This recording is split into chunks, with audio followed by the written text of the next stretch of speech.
Les amis, je vous propose de vous prendre une petite infusion, de vous poser tranquillement et on va passer à une FAQ. Il y a quelques jours sur Instagram, je vous ai demandé de me poser quelques questions parce que j'avais vraiment envie de vous proposer une foire aux questions. Ça faisait très longtemps que je n'en avais pas fait et je me suis dit que c'était pas mal d'en faire une parce que je sais que vous êtes nombreuses nouvelles sur ma chaîne, que énormément de personnes ne me connaissent pas encore et je trouve que rien de mieux qu'une petite vidéo présentation, une petite vidéo foire aux questions pour pouvoir tout simplement partager qui on est et si vous avez des questions aussi, que ce soit des questions depuis longtemps ou des questions d'aujourd'hui en fait à me poser, et ben c'est vrai qu'en vidéo c'est vraiment plus simple d'y répondre, donc c'est pour ça cette vidéo. On entame de suite avec la vidéo. D'abord, je me suis fait une petite infusion du soir. En ce moment, j'essaye, j'aimerais, je souhaite, du plus loin de mon cœur, du plus fort de mon cœur, essayer d'entamer un petit rééquilibrage alimentaire. Autant vous dire que c'est plus pas facile que c'est compliqué. Mais voilà, j'essaye du coup de pas prendre de dessert par exemple le soir, de prendre une infusion sans rien du tout, pas de sucre, pas de sucrète, rien du tout.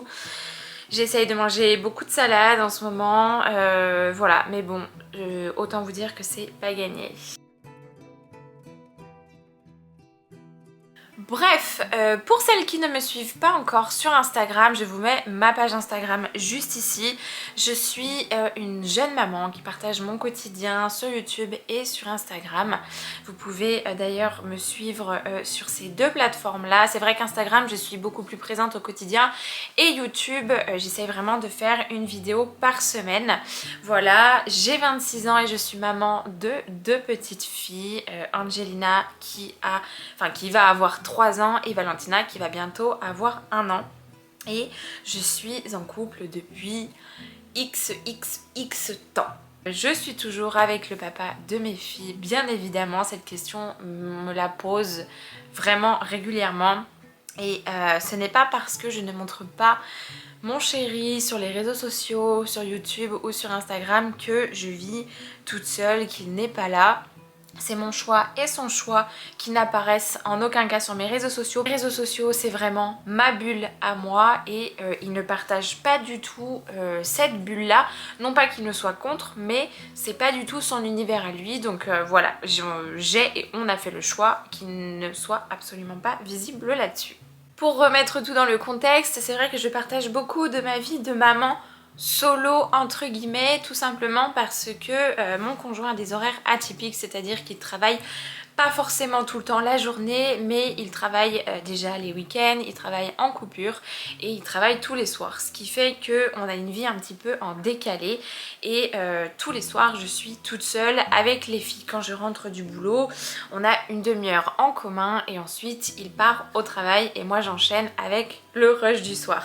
Donc je préfère faire une petite parenthèse là-dessus parce que j'ai reçu beaucoup de questions par rapport à ça, par rapport à mon quotidien, du fait de vivre avec quelqu'un qui a des horaires atypiques et avec 2 enfants.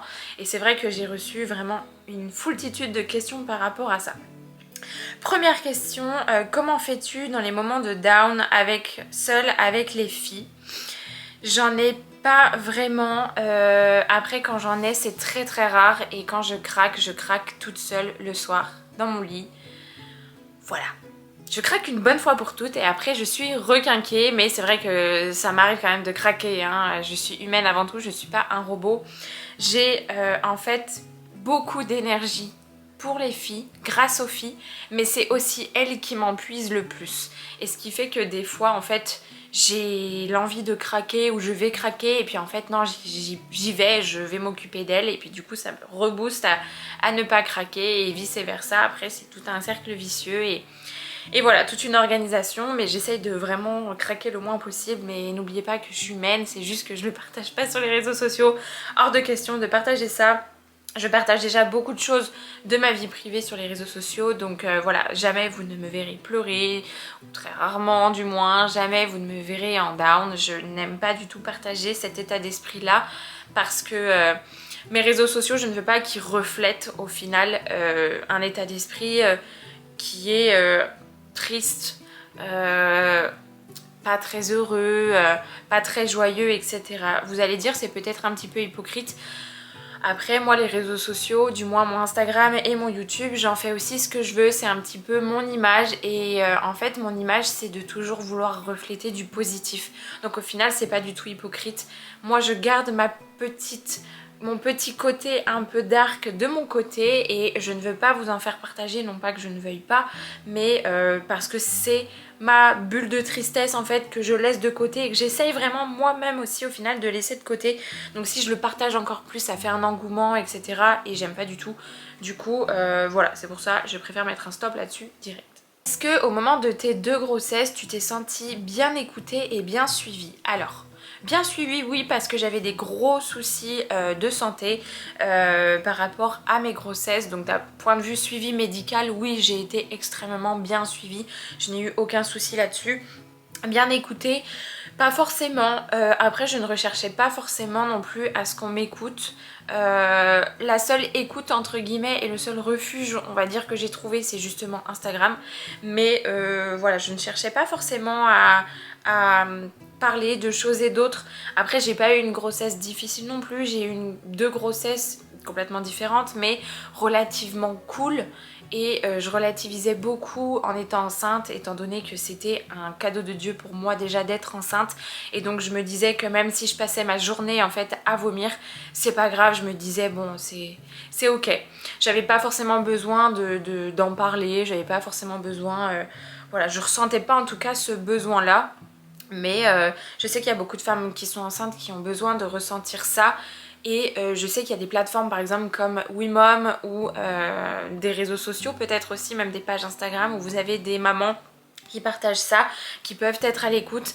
Après, vous avez aussi des associations, je suppose, dans vos villes qui peuvent être à l'écoute aussi si vous passez une mauvaise grossesse, si vous n'êtes pas accompagné, si vous êtes vraiment maman solo aussi. Voilà, vous pouvez vous renseigner aussi sur tout ce qu'il y a dans la ville. Il n'y a pas que le digital, il y a aussi la partie relations humaines et ça peut être très important. Moi j'en ai pas ressenti le besoin mais je suis certaine et persuadée que ça existe et qu'on peut en trouver absolument partout. Quand vas-tu installer ton sèche-linge? Ça y est, j'ai installé mon sèche-linge enfin. D'ailleurs je revis pourquoi personne ne m'a prévenu que c'était la vie, un sèche-linge. Je l'ai enfin installé, c'est juste que je n'ai pas encore fait de vidéo. Voilà, là ça fait 2 semaines qu'on enchaîne aussi avec beaucoup de monde à la maison. Et du coup je n'ai le temps de rien. Clairement, je bosse toute la journée. Le soir à 21h15 je suis éclatée, je suis au lit. Voilà, et c'est la prochaine vidéo, je pense que je vais vous filmer ma buanderie. Il faut que j'aille encore acheter des étagères justement pour pouvoir tout peaufiner ça comme il faut. Mais j'ai effectivement installé enfin mon sèche-linge et ma machine à laver. Faut pas abuser, ça faisait 2 semaines qu'elle était dans mon garage, encore empaquetée. Pas de questions, juste bravo et merci pour ton contenu, merci. Sachez que tous vos messages je les lis, des fois je n'ai pas le temps de répondre, des fois je les survole, même les commentaires YouTube je laisse un like, je réponds pas forcément mais je les vois tous et votre soutien je vous jure c'est incroyable parce que j'ai que de la bienveillance, que du soutien.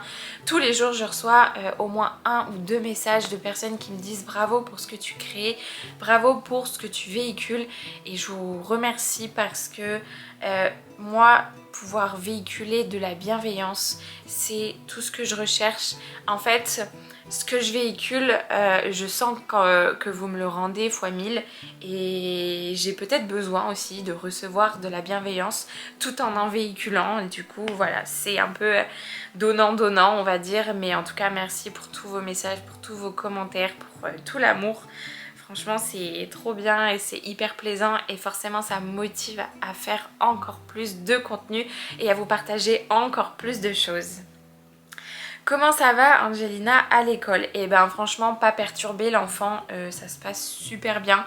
Elle adore, elle est dans son élément, elle passe des très bonnes journées parce qu'elle arrive le matin directement à l'ouverture de l'école, elle va à la cantine aussi, elle fait des journées complètes, elle va l'après-midi, voilà elle a fait depuis qu'elle est à l'école, en fait elle a toujours fait des journées complètes et elle n'a pas encore 3 ans mais elle s'éclate. J'ai de super échos de la maîtresse et de la TSEM et voilà, dans son élément. J'ai rien d'autre à dire parce que Franchement, elle adore. Quoi tes horaires de travail plus à la maison? Alors mes horaires de travail, c'est des horaires assez lambda.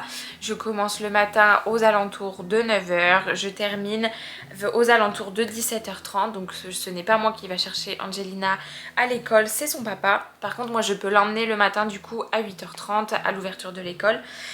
Et le midi, j'ai 1 h 30 de pause et logiquement pendant ma pause, soit je rentre à la maison, j'en profite pour faire un petit peu de ménage, j'en profite pour manger aussi et m'avancer sur des choses du soir, ou soit le midi j'en profite pour aller faire des courses et c'est un petit peu mon 1 h 30 de bulle où je suis toute seule, je n'ai qu'à m'occuper de moi-même. Donc des fois je vais chez Action, je fais des petites boutiques etc. Ça reste quand même rapide mais ça me permet de m'aérer quand même un petit peu l'esprit de temps en temps, parce que clairement Action, tout ça machin, je n'ai plus le temps.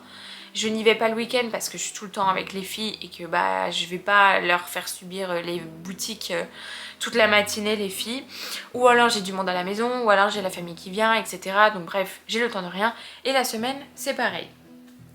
Et ensuite les horaires à la maison, bah les horaires à la maison c'est simple, quand je rentre du travail je vais chercher Valentina directement chez la nourrice. Ensuite on rentre à la maison et c'est parti pour 1 h 30 de rush.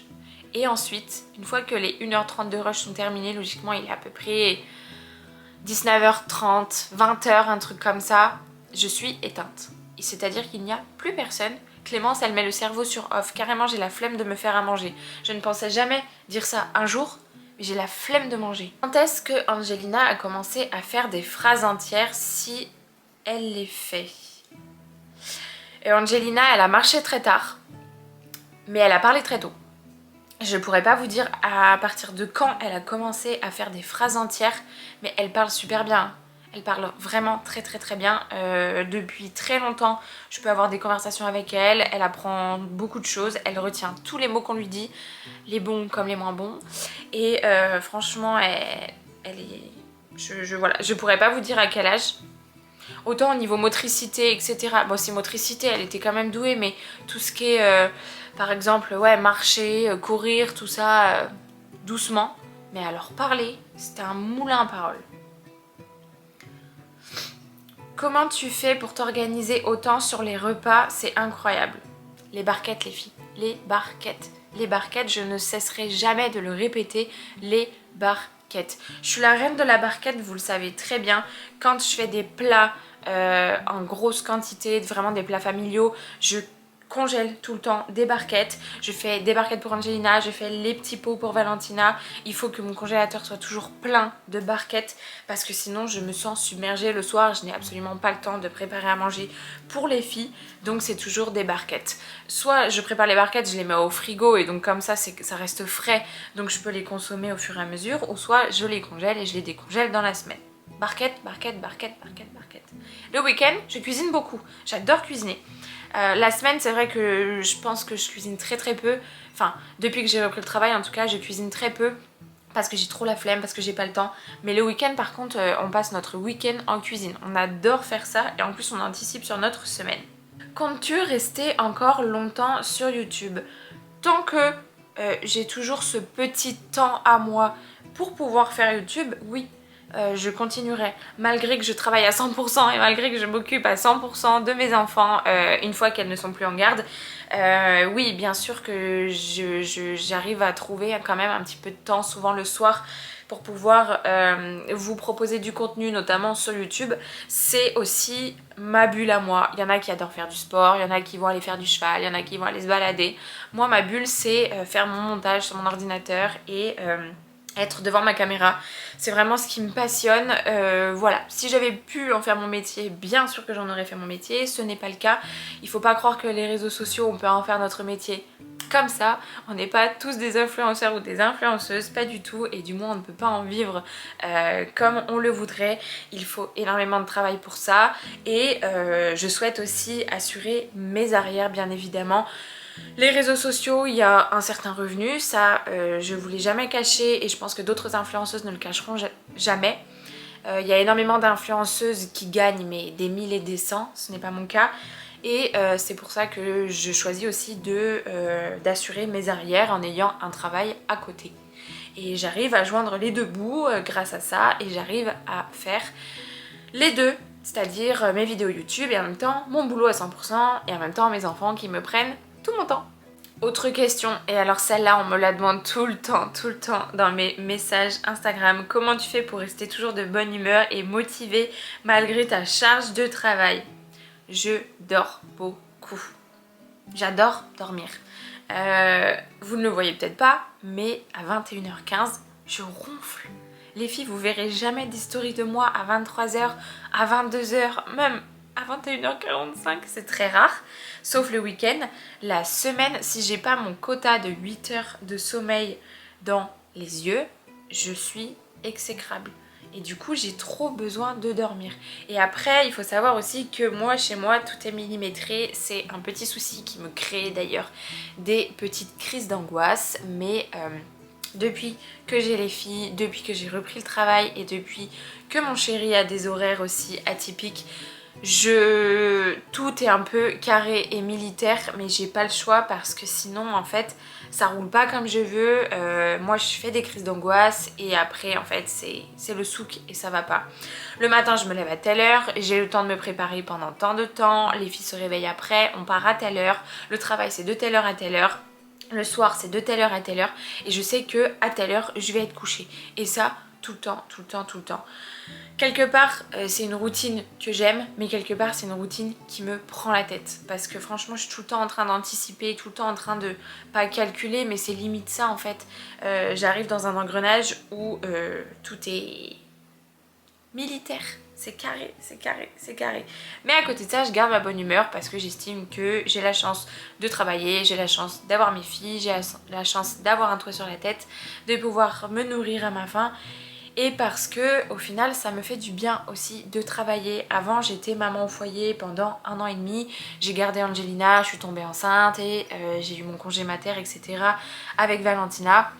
Ça me plaisait beaucoup, mais pour ma vie sociale j'avais besoin, je pense, de voir autre chose. J'avais besoin de voir du monde, j'ai besoin de ce côté clientèle, j'ai besoin de ce côté avec les collègues, voilà, extérieur. Et depuis que j'ai repris le travail en tout cas, ça me fait énormément de bien et c'est pour ça que je suis de bonne humeur parce que je suis contente d'aller au travail. Quelle est la chose que tu regrettes le plus? De ne pas avoir assez voyagé. Je m'explique. J'ai eu mes enfants très jeunes et j'ai fait quelques voyages en étant plus jeune, mais beaucoup trop jeune pour comprendre l'importance et la richesse culturelle que ça peut apporter. Et en fait, à l'heure actuelle, ce que je regrette, c'est de ne pas avoir pu voyager peut-être avec mon chéri déjà avant d'avoir des enfants, parce qu'avec des enfants, c'est beaucoup plus compliqué. C'est bien évidemment faisable, mais c'est toujours une logistique beaucoup plus complexe que quand on est à deux, qu'on se le dise. Bien sûr ce n'est pas impossible et c'est ce que je compte faire avec mes filles. Il faut beaucoup plus d'argent bien évidemment parce que les voyages ça coûte, il faut de la logistique, il faut s'organiser. On a tous les deux un travail où on peut pas prendre les vacances en même temps. Donc voilà, c'est beaucoup de choses, beaucoup de paramètres, mais si je regrette bien une chose, oui effectivement, c'est de ne pas avoir assez voyagé et de comprendre l'importance que ça peut avoir en fait de visiter, de voir d'autres choses, de sortir, de bouger, tout ça. Cette question-là, aimerais-tu avoir un troisième enfant ou pour vous la famille est au complet? Alors, il faut savoir que j'ai 2 enfants, mais j'ai eu 3 grossesses. Pour moi, je considère que je suis au complet et que mon cœur est complet aussi. J'ai toujours voulu avoir 3 enfants, c'est vrai. J'en ai 2 actuellement et un que je porte énormément dans mon cœur qui est tout là-haut, que je n'ai jamais pu rencontrer malheureusement, qui s'est éteint bien trop tôt, mais voilà. Non, je ne souhaite pas avoir de troisième enfant, c'est terminé. 2 enfants ça nous suffit très bien. On a 2 filles qui sont adorables, qui sont un petit peu différentes l'une de l'autre, mais qui voilà, sont merveilleuses toutes les deux et pour nous la famille est au complet. Alors, il y en a beaucoup qui me disent mais tu voudrais pas tenter le garçon, etc. Je suis très très bien avec mes 2 filles. Je ne souhaite pas forcément avoir de petits garçons. Si j'avais eu un petit garçon, j'aurais été très heureuse, bien évidemment. Mais j'ai mes 2 filles, en fait, qui me comblent d'amour, qui remplissent mon cœur d'amour. Et ça me suffit amplement. Est-ce que Angelina se sent délaissée depuis qu'il y a sa sœur? Pas du tout, bien au contraire. Angelina, on est parti du principe qu'à partir du moment où il y a sa sœur, elle va participer à tout. Enfin tout, je m'entends, et on ne la délaissera pas, bien au contraire, on va lui expliquer que sa sœur fait partie de la famille, que c'est un membre à part entière comme elle, qu'elle a sa place comme elle, mais que chacune quand même a sa place. Angelina est une grande sœur et elle le sait amplement, et Valentina c'est sa petite sœur, et au contraire elle a un côté très protecteur envers elle, et c'est ce qu'on a toujours voulu véhiculer. Il n'y a pas de différence entre Angelina et Valentina, malgré que il y a des différences. Je m'exprime. En fait, Valentina a des besoins particuliers, Angelina a des besoins particuliers. C'est normal, elles ont 2 ans de différence, malgré qu'il y ait très peu d'écart d'âge.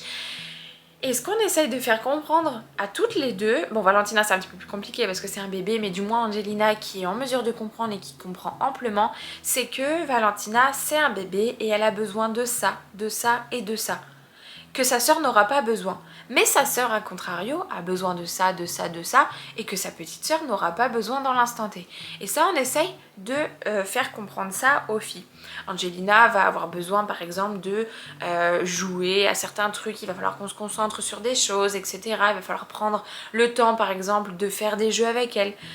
Au contraire, Valentina, elle, c'est plus, par exemple, le biberon du soir, il faut qu'elle soit dans mes bras, il faut qu'elle soit collée à moi. Et ça, en fait, il faut que les filles, elles comprennent. Et grâce à Dieu, Angelina, elle comprend. Et en fait, elle est tellement proche de sa sœur. Si vous saviez comme elles s'aiment toutes les deux, parce que maintenant, elles s'aiment toutes les deux. Elle se cherche tout le temps. Quand je réveille Valentina, la première chose qu'elle fait, c'est aller vers sa sœur. Elle grimpe, elle veut attraper sa sœur, elle est toute excitée quand elle voit sa sœur. Angelina, la première chose qu'elle fait quand elle se réveille, c'est aller faire un câlin à sa petite sœur. Voilà, on a essayé de les éduquer en fait ensemble, qu'elles comprennent que elles ont chacune leur place, mais qu'elles sont pères malgré tout, toutes les deux, qu'elles sont 2 sœurs, et c'est pari gagné pour l'instant. Après je dis pas, peut-être que demain ça va se crêper le chignon, sans doute, mais à l'heure actuelle en tout cas c'est vraiment 2 sœurs fusionnelles, et j'espère et je ferai tout pour que ça le reste encore et encore. Tu as préféré être maman à plein temps ou est-ce que tu préfères travailler comme maintenant? J'aime les deux. J'ai adoré être maman à plein temps parce que faire des enfants pour pouvoir les mettre en garde tous les jours, ça m'embête vraiment. Mais des fois on n'a pas le choix parce qu'à un moment donné, quand on fait des enfants, il faut aussi les nourrir, il faut aussi leur acheter des vêtements, il faut leur payer des vacances, il faut ça. Donc ça, il n'y a pas le choix, il faut travailler.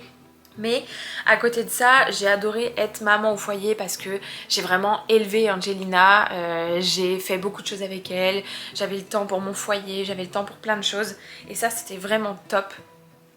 C'est 2 choses différentes que j'adore au final. C'est pour ça je regrette pas de ne plus être maman au foyer et je ne regrette pas de travailler à l'heure actuelle.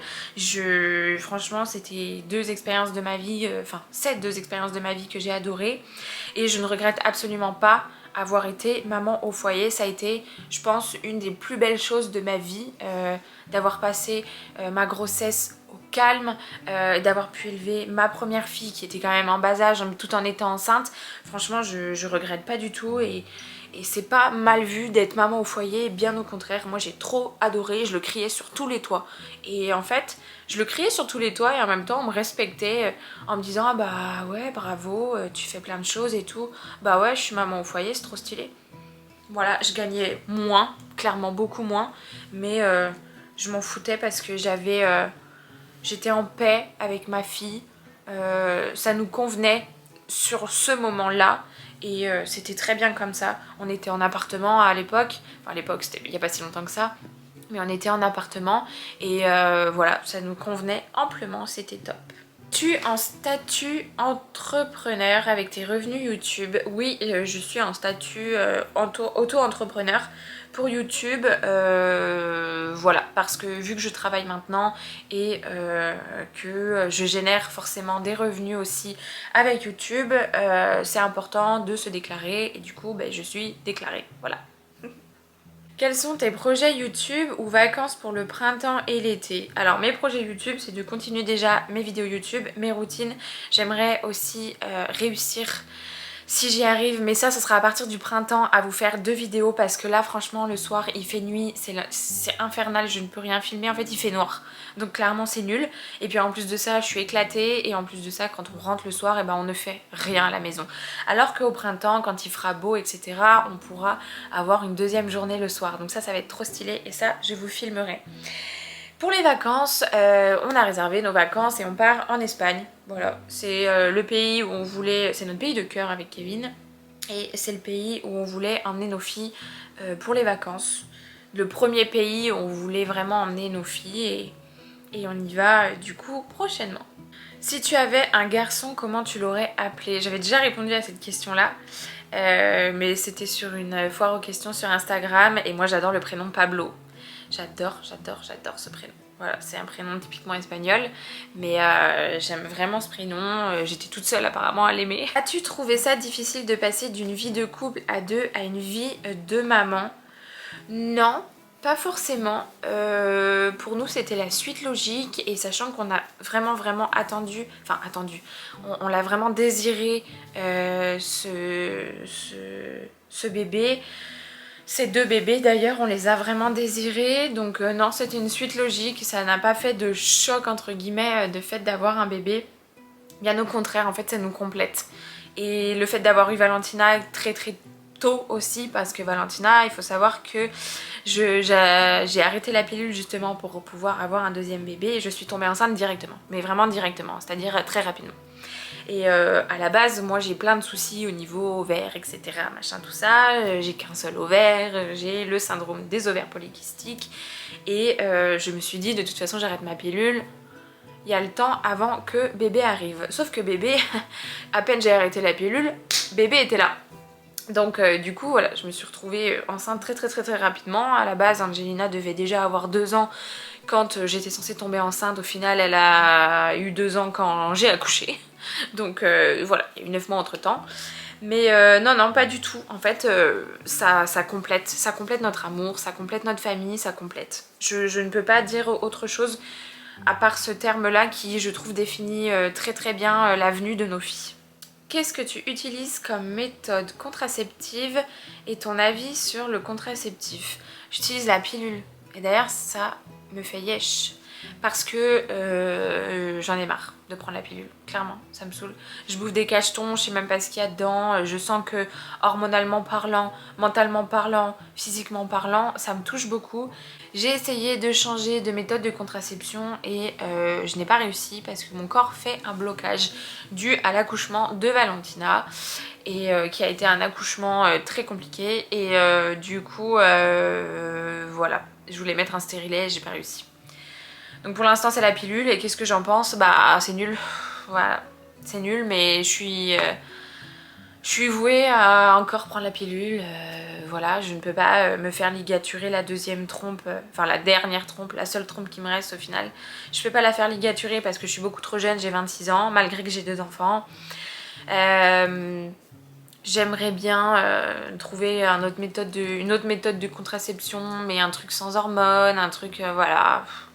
Bref, ça c'est un sujet qui m'agace beaucoup parce que on n'est pas très bien suivi, pas très bien conseillé, pas très bien épaulé sur ce genre de sujet. Je suis allée voir plusieurs fois mon médecin, ma gynéco, qui m'ont proposé une autre pilule. Mais en fait, changer de pilule pour changer de pilule, ça sert à rien, c'est la même chose. Une pilule, ça reste une pilule et du coup, voilà. Dommage qu'il n'existe pas des méthodes de contraception autres que la pilule et les stérilets et tout ça. Bref, sujet qui me saoule. Ce n'est pas trop difficile de ne pas souvent voir ton conjoint? Ça c'est une question hyper intéressante parce que comme vous le savez je ne parle absolument pas de mon couple. ni de mon conjoint, ni voilà, de quoi que ce soit. Et je n'en parle pas tout simplement parce que c'est effectivement un sujet qui est très sensible pour moi. J'estime que pour une famille, du moins une jeune famille aussi, enfin n'importe quelle famille au final avec des enfants, une famille se construit sur deux piliers qui doivent être solides, notamment moi ainsi que le papa. Et en fait, quand il y a des sujets qui sont sensibles, etc., ça veut dire que les piliers de cette famille sont un petit peu sensibles. Et moi, le fait d'être en décalé comme ça, auparavant, ça ne me gênait pas parce que c'était, voilà, c'est son métier qui veut, c'est comme ça, je l'ai choisi ainsi, etc. Mais en fait, plus le temps passe, plus avec nos filles, je vois que ça évolue, je vois que ça grandit, etc. Le temps ne reviendra pas, en fait. Et du coup, c'est ça où je fais beaucoup de travail sur moi-même et où j'aimerais vraiment que les choses soient peut-être un petit peu différentes. Donc on essaye d'améliorer tous les deux notre quotidien, notre façon de vivre, etc. On essaye vraiment d'améliorer comme on peut. Il y a des choses qu'on ne peut pas changer pour l'instant, mais qui, je l'espère, et on l'espère tous les deux, seront changées pour demain, pour le futur. Voilà. C'est tout ce que je peux dire pour l'instant, mais oui, c'est pas évident de se retrouver toute seule, hein. C'est vrai que comme un petit robot, je fais le rush du soir, mais des fois, c'est vrai que je me dis, bah merde, en fait, je suis toute seule, quoi. Donc des fois, c'est dur. Mais bon, je suis forte, je suis une warrior, je suis une maman et je peux absolument pas baisser les bras pour mes filles, ni pour mon foyer, ni justement pour ces deux piliers qui maintiennent justement cette famille. Je termine avec une dernière question et celle-là c'est vraiment une question qui me touche encore plus parce que c'est mon objectif de 2024. La question est toute bête, c'est trouves-tu du temps pour toi? J'essaye, j'y travaille, justement déjà le fait de travailler au final c'est du temps pour moi parce que j'enlève un petit peu ma casquette de maman pour aller bosser de moi-même. Donc j'y mets mon cœur, mes mains, mon travail, la sueur de mon front si on veut, mais enfin bon, tout se passe bien, hein. Mais voilà, ça c'est du temps aussi qui est récompensé bien évidemment par la paye à la fin du mois, ce qui permet aussi de pouvoir m'acheter ce que j'ai envie, etc. Le temps pour moi, c'est aussi mon travail avec YouTube, voilà, qui a été récompensé d'ailleurs il n'y a pas si longtemps parce que grâce à YouTube, vous voyez, j'ai pu m'acheter justement ma caméra et ça, c'est mon travail qui me permet ma récompense de mes propres mains, de ce que je fournis. Donc ça, mine de rien, c'est aussi du temps pour moi. Mais voilà, ma résolution, on va dire, pour 2024, c'est vraiment de trouver du temps pour moi, aller chez le coiffeur, me faire des balades. Vous savez pas, mais enfin vous savez peut-être pas, mais j'adore marcher par exemple. Vous allez dire je rapporte tout à mes filles, mais j'adore prendre le porte-bébé par exemple, mettre mes 8 kilos de bébé dans mon porte-bébé et marcher. Je sais pas pourquoi, j'adore. Et ça c'est vraiment un moment où je m'aère l'esprit, je m'aère la tête. Voilà, faire un petit peu de shopping pour moi peut-être, me balader avec ma copine, voilà, ça c'est du temps pour moi et j'essaye d'y travailler. J'ai beaucoup de mal parce que mon univers tourne autour de mon foyer, mon univers tourne autour de mes filles. J'ai l'impression que quand je ne suis pas avec elles, je les délaisse.